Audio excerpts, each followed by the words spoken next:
So this section is going to be discussing um, why you would want to search library databases for this assignment, at least as a first option before searching Google at large.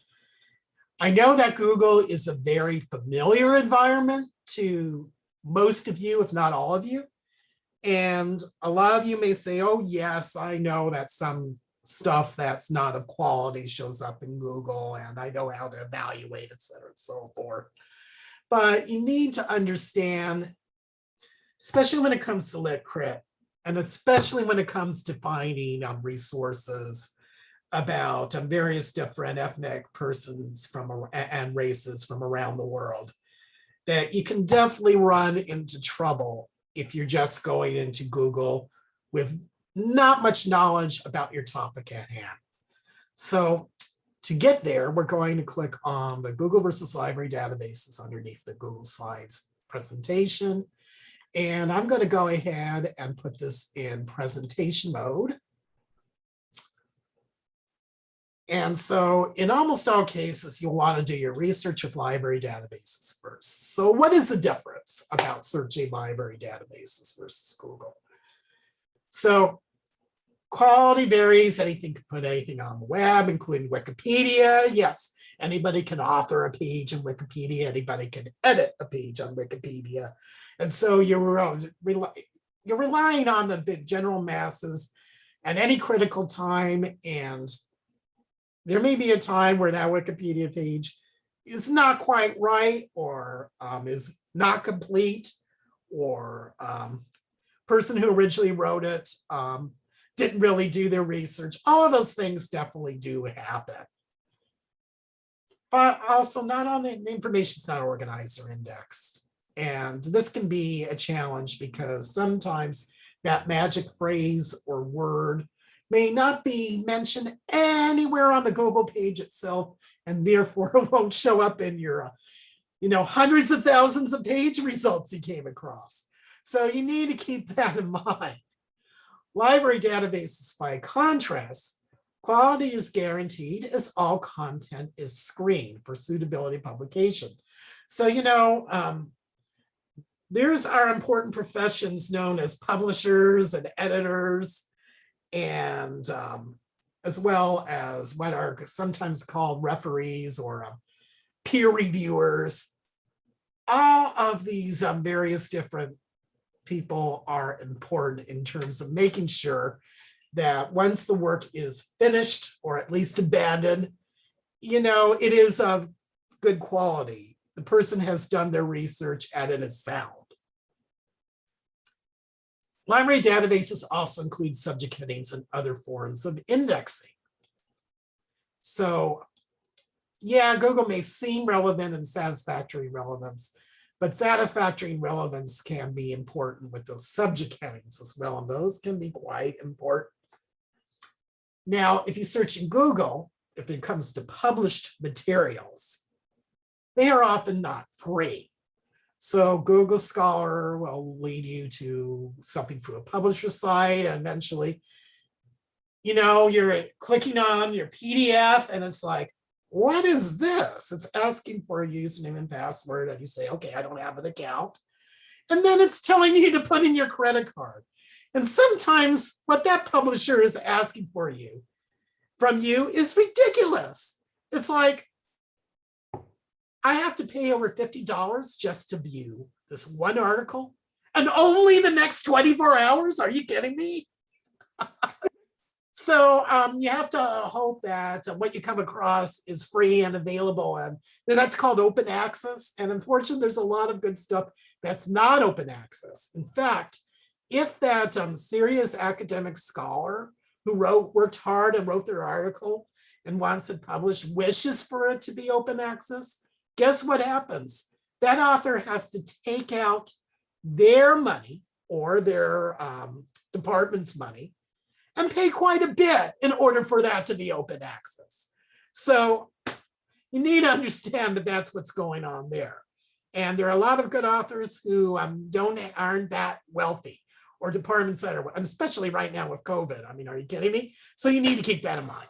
Okay, Then we have our newspaper and magazine websites. And how many of you have probably said, oh gosh, it's telling me I met my limit and I have to subscribe now. And some of you may have gotten smart and said, okay, I'll open up this new browser, open up Firefox instead of Chrome, or I'll go to my smartphone, or I'll go to my laptop. But after a while, especially if it's the same newspaper and magazine over and over again, that's what happens. And especially it's going to be very inconvenient if you found that wonderful resource and you can't get to it because you met your limit on all those other times. So that's the pain of finding quality material on Google, is this that it's not free, and then eventually it asks you to pony up. Library databases, by contrast, include ebooks, magazines, journals, newspapers, reference resources, subject encyclopedias, streaming videos like from Films on Demand. All of this is available to you with your WID number. You're in a class web pin. Don't have to pay one additional cent to view any of that. And so that's definitely works to your advantage. Now, here is where it really becomes problematical with Google. So Google is, there's that, well, what's the end of the web address of Google? It's google.com.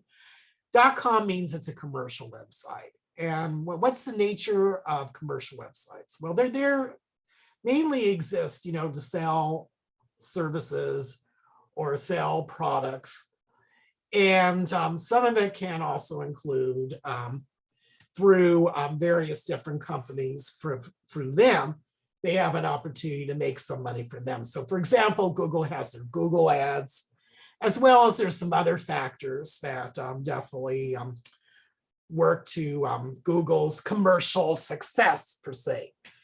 So what does that mean for you when you do as a searcher on Google? Well, it means that the goal overall in terms of why Google is cozy with all these various different companies and all that is that eventually there will be this hope that you will eventually search to buy something. So this means that you're not a researcher first, you're a consumer first. So how does it successfully try to figure out what you are looking for? So there's all these customized algorithms that are taking place. There are other factors too, and I know, don't get worried about this, but most of you probably have a Gmail account and you have various different friends and services you use for the Gmail account. Well, unless you go incognito in Google, all of that is taken into account in terms of what's going to happen with your search results. So there's that going on there. But in addition, these mathematical formulas are made to make a lot of these companies and businesses happy, because these algorithms will hopefully help them appear in their search results. Now, some of Google's competitors like Yahoo are rather blatant about it. They will demand direct payment from these companies in order for them to be listed towards the top. At least Google's not that dubious, but there are still various different factors that are going on that allow all these various different algorithms. So they've been around since pretty much the birth of a web browsing internet. So when Netscape premiered in 1995, all of this was already going on to manipulate all those many different search engines. There were like hundreds of them back then that were competing with each other. And, all of them were of a flavor du jour of the month, like Hotbot and Alta Vista. I mean, eventually Google won the search engines war, but that hasn't changed the means to manipulate, because there's only so much that can be done with searching algorithms that especially are geared towards a commercial purpose. So what does that mean? Well, for a lot of companies to take advantage of that and make sure they get towards the top of the results, yeah, they'll see what they can do with Google, but they also hire various different computer experts or hackers, or they'll outsource third-party companies. If they especially need to go on the cheap, they can easily find companies, say, out there in like Eastern European countries or Russia. And that's pretty much where that started. So when you're thinking of fake news and something dubious from Russia, whether Putin was involved, you need to understand that there already was something in place, whether or not that happened. And so what happens here is these bots, that's the nickname for these, what they do is they create in Facebook and in Twitter and in social media like that, people who don't exist that will like certain websites, like certain news stories. And in the meantime, non-existing websites, that is websites that don't even exist, will also be linking to all these various websites to help boost the link popularity.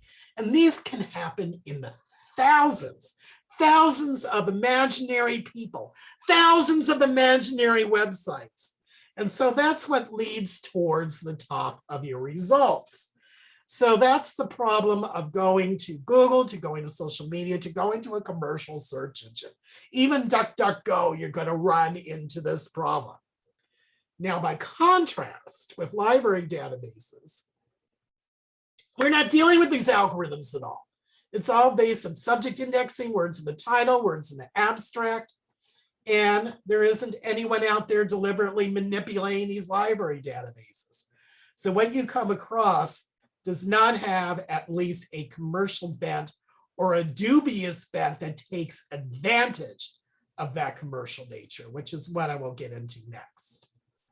So unfortunately, because of these algorithms, there have been various different dubious organizations and persons that have tried to take advantage of this.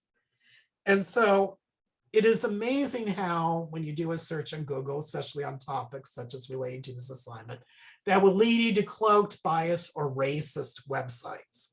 So as Dr. Sophia Noble said in her presentation, and I did provide a link to her presentation on our library guide, it's under Public Worldwide Web.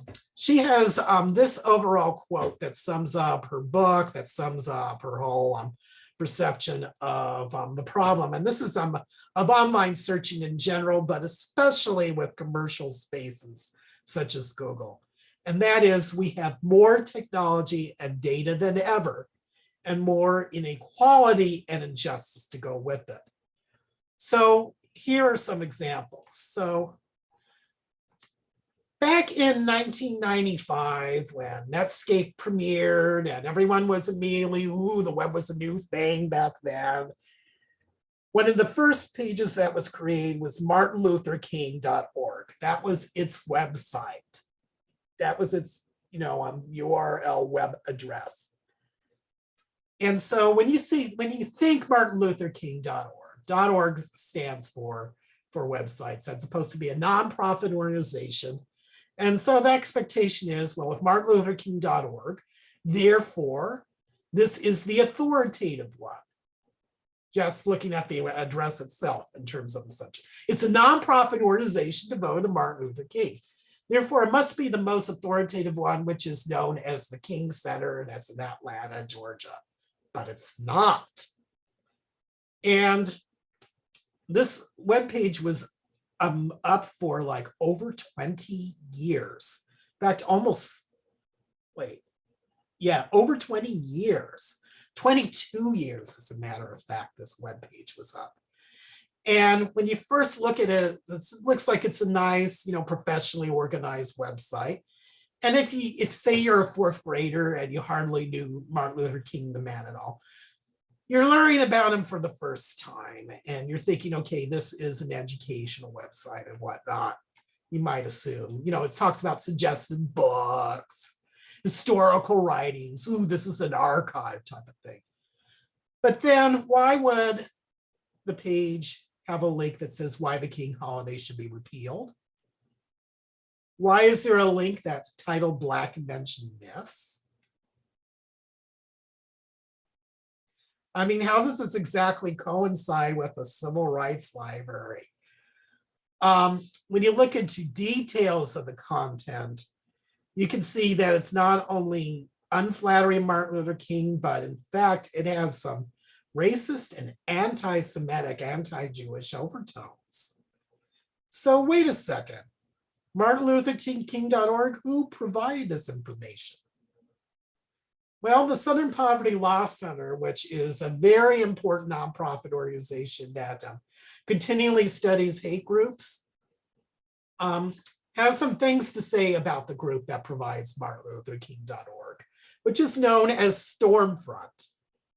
And the Stormfront organization was actually from a former Ku Klux Klan wizard, Ku Klux Klan boss, and named Don Black, ironically. And their logo is White Pride Worldwide. Well, you're saying, well, none of that comes up on that. How do we know that's from them? Well, they are the ones who are providing that website. That's why it's called a cloaked website. Now, if you're thinking, well, of course, nothing like this is going to come up in Google, you would think. Well, here is where those interesting algorithms come in, those bots that manipulate those algorithms. And so instead of selling you, a product, you're being sold bigotry. And here is what happens. Here we have an exact phrase search of Martin Luther King, by the way. A good clue of exact phrase in most online searching is always surround your phrases with quotation marks, as you see up there. And you see that it's item number 2 as of 2017, the last year that the site was still up. So it was still coming up towards the top. And if you think any of you have noticed that feature on Google, the I'm feeling lucky button, that sometimes that I'm feeling lucky button would take you directly to here for a search of Martin Luther King.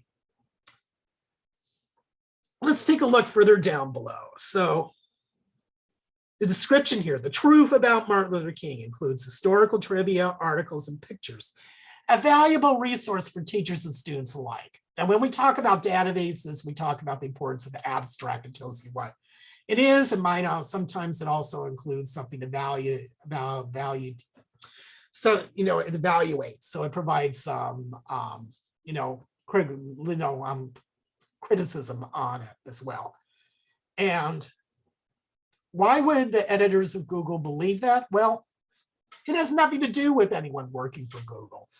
That was written by Don Black himself and code behind the web page.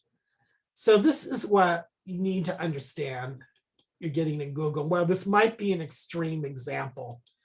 Definitely can happen, even with autofill, which goes to, headlines that are out there that are then might not even be from authoritative mainstream media, though some of this probably did come from mainstream media, but a lot of it came from blogs and editorials and various different websites that you then have your bot, create all your imaginary people or your imaginary sites that link to these particular headlines. And here is what happens. For the Trayvon Martin tragedy, which eventually led to a court case, and around the time that the court case was happening, you notice that everything that comes up related to Trayvon Martin as auto suggests, which are web page titles, are derogatory. And almost everything on George Zimmerman, the vigilante who shot and killed Trayvon Martin, most of it is positive. And then on top of that, some of these are not even accurate in any way. Like Trayvon Martin was a drug dealer, what? George Zimmerman is dead, what? So it's not even truthful information that is showing up in these examples. And this is what's coming up in the simple autofill nature that comes up in Google. So this is what was found from Dr. Sophia Noble in her findings. So you need to better understand the challenges that unfortunately come up with Google.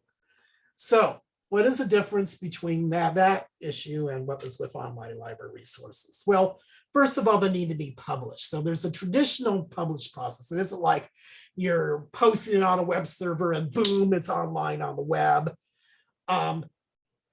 It has to be published. So it has to be screened by, editors and publishers, not by imaginary people and imaginary websites. In addition to that, what shows up in what is in the library's collection are those selected by librarians of quality resources suitable for research, or the database, indirectly will be selected. And the database, of course, has that quality control as well.